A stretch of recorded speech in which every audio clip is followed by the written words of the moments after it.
Amigos, qué bueno que permanecen en nuestra sintonía. Vamos a continuar analizando el panorama nacional y a continuación recibimos a nuestra invitada. Se trata de Lady Blanco. Ella es la coordinadora general de Participación Ciudadana. Bienvenida, Lady, a Despierta RD. Muchas gracias por tenerme aquí y a su teleaudiencia también por prestarnos el tiempo para escucharnos. Bueno, uno de los temas que más ha estado en espera en la República Dominicana ha sido el de los códigos, tanto el penal como el laboral. Y en este caso, usted como pues la titular de este organismo de participación ciudadana, abogada y ya con experiencia tratando en cuanto al Código Penal. ¿Cuál es su opinión? ¿Qué espera al respecto de esto, viendo cómo lo lleva de manera acelerada el Congreso, tanto porque estamos hablando de cámaras de bicamerales? Mira, la verdad es que es una discusión que tiene más de 22 años en el Congreso y ha sido una falta de voluntad política de todos los actores del sistema, no tanto de este gobierno, del gobierno anterior también, pero este gobierno todavía tiene mayor cuota de responsabilidad porque tiene mayoría ahora y tuvo mayoría hace 4 años. O sea que no contar con un código adecuado al tiempo, con nuevas tipificaciones de delitos, porque tenemos obviamente una nueva sociedad. O sea, con una nueva sociedad tú tienes que tipificar delitos nuevos. Para nosotros es muy importante el tema de la corrupción, o sea, cómo se tipifica la corrupción. Y ha sido de esos temas que nosotros entendemos que también han generado ciertos niveles de resistencia dentro del Congreso. Se habla de las 3 causales, ciertamente las 3 causales ha sido también un tema que se ha mantenido como parte esencial de la discusión del Código Penal. Y para nosotros somos pro las causales y hemos debatido y hemos obviamente ido a vistas públicas.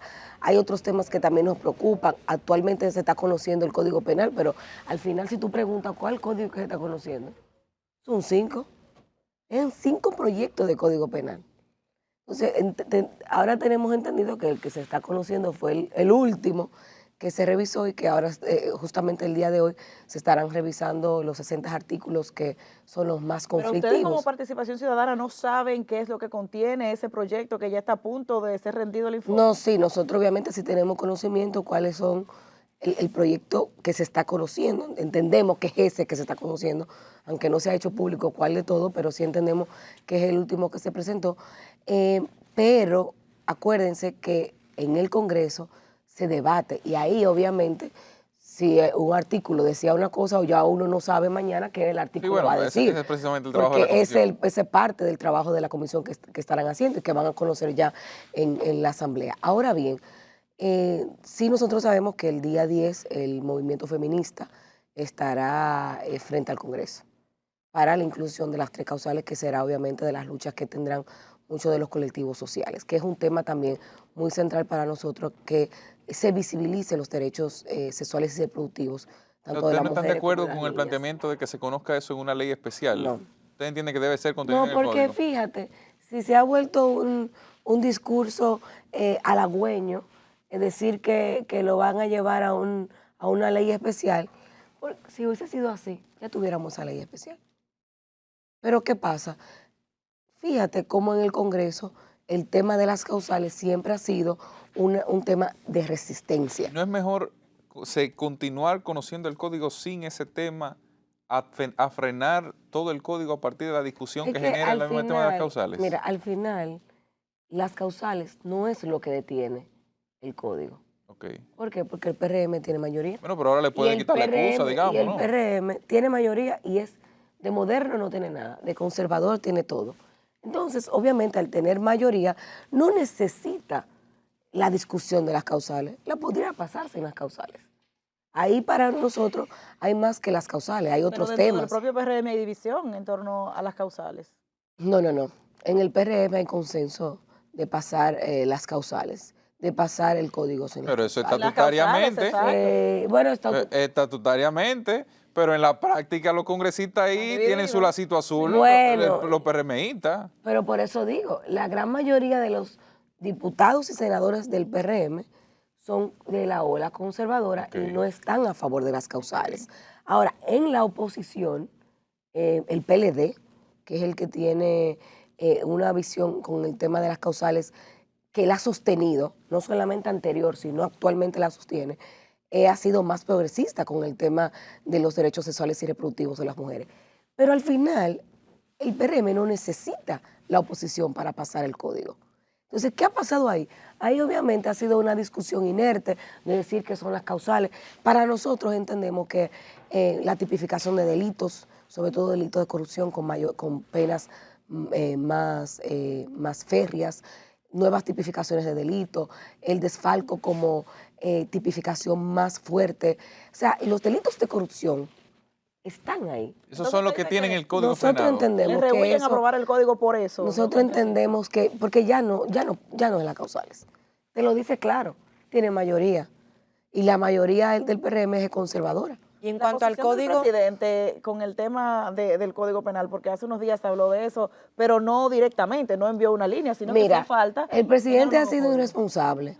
¿Por qué? Porque justamente irresponsable con las mujeres, que le prometió en su discurso, en su primer discurso de campaña, y lo pueden buscar ahí, cómo habló de las causales, la importancia de visibilizar los derechos sexuales y reproductivos de las mujeres, cómo es uno de los grandes desafíos que tenemos también la educación sexual, sobre todo enfocada en diversidad.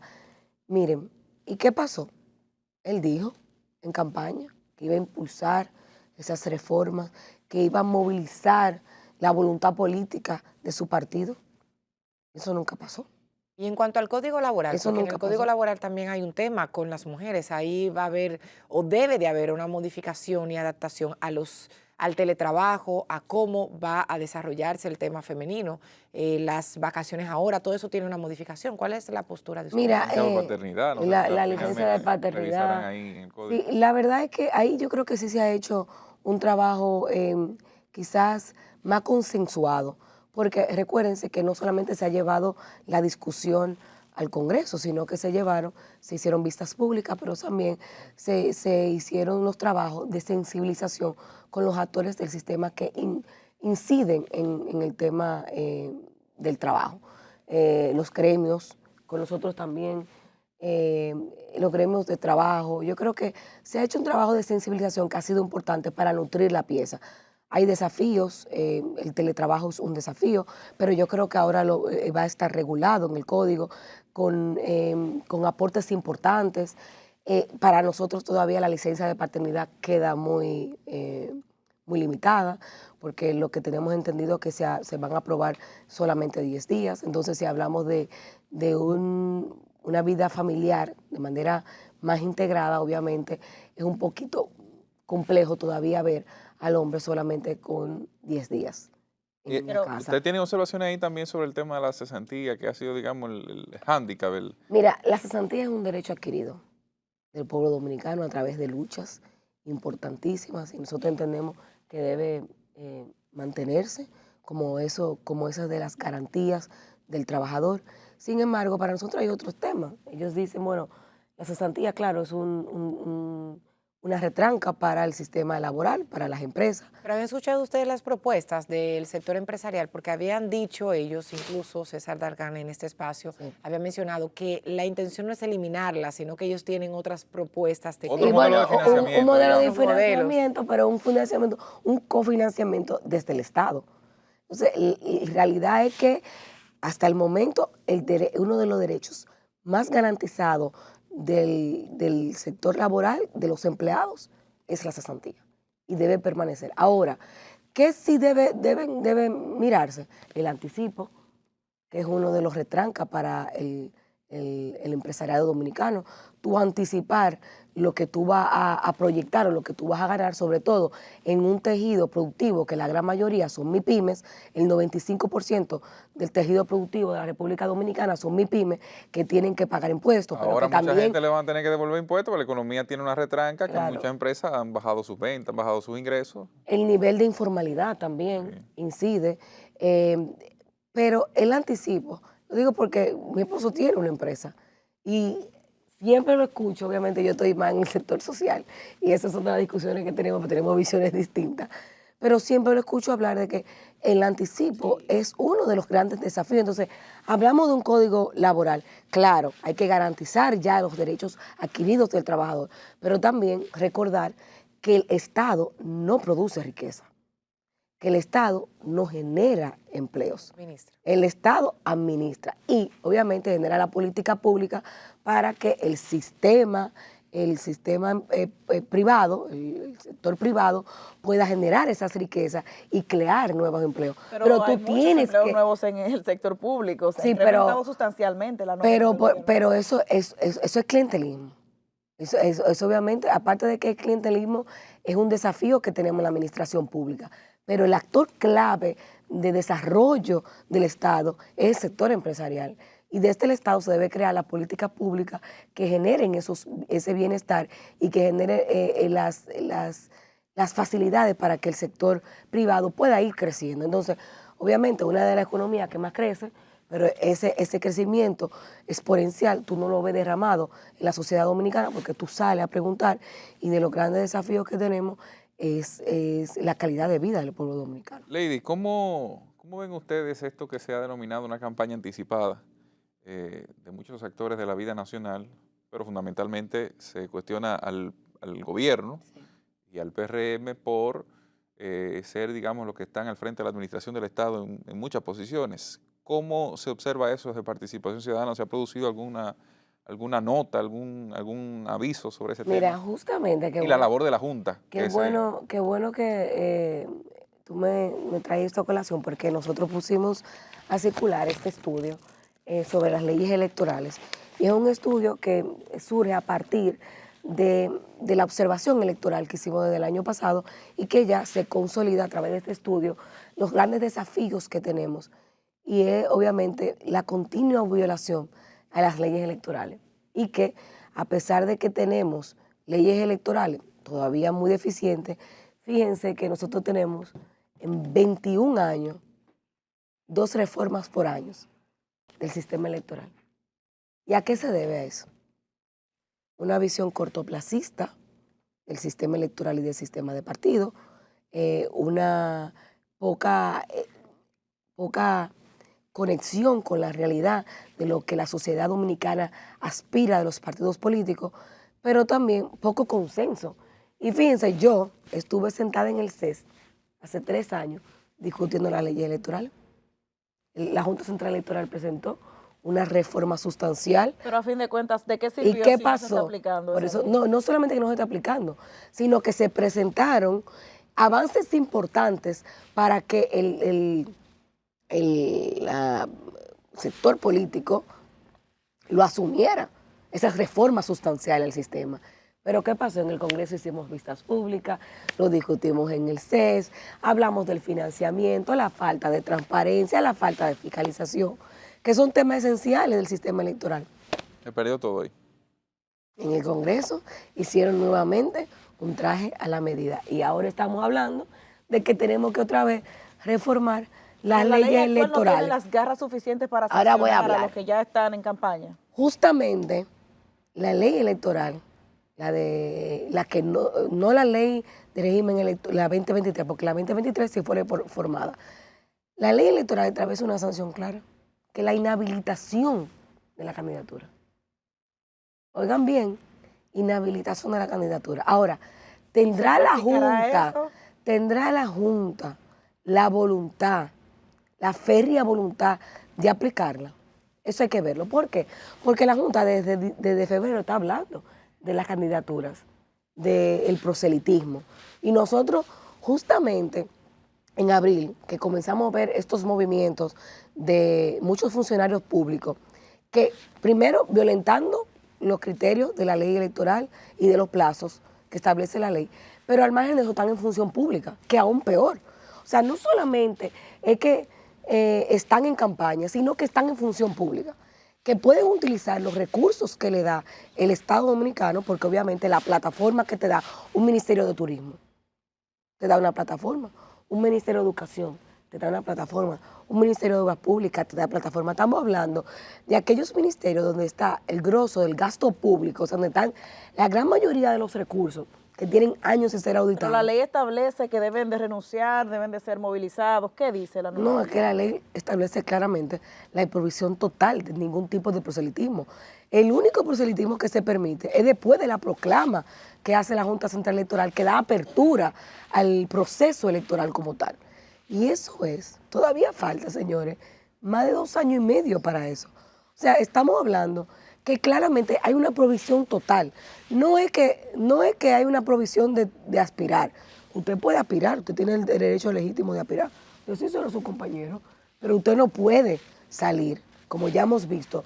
Hemos visto a los candidatos decir y hacer actos públicos. Pero el presidente del PRM, José Ignacio Paliza, dijo que no hay campaña como tal, que ellos están haciendo ciertas actividades, pero campaña abierta no hay. Si usted moviliza a un funcionario público para un evento público, con fondos públicos, porque lo están haciendo así, para levantar la mano y decir yo voy a aspirar a candidato, usted está utilizando los recursos públicos, usted está haciendo campaña de tiempo. Aquí lo que yo, y obviamente una de las críticas que nosotros decimos es que hay grandes desafíos, importantísimos. La calidad del gasto es un desafío. Los servicios públicos en detrimento es un gran desafío. Yo creo que una forma de hacer campaña adecuada desde su función pública, hacerlo de manera correcta, apoyar al gobierno, apoyar a su presidente, hacerlo bien. Y en la medida que usted lo hace bien, pues la ciudadanía va a reconocer su trabajo. Pega algo, se le pega Claro, algo. la ciudadanía reconoce su trabajo y sale a votar. Pero, sinceramente, ¿qué hace una alcaldesa un sábado, un domingo en Jarabacoa?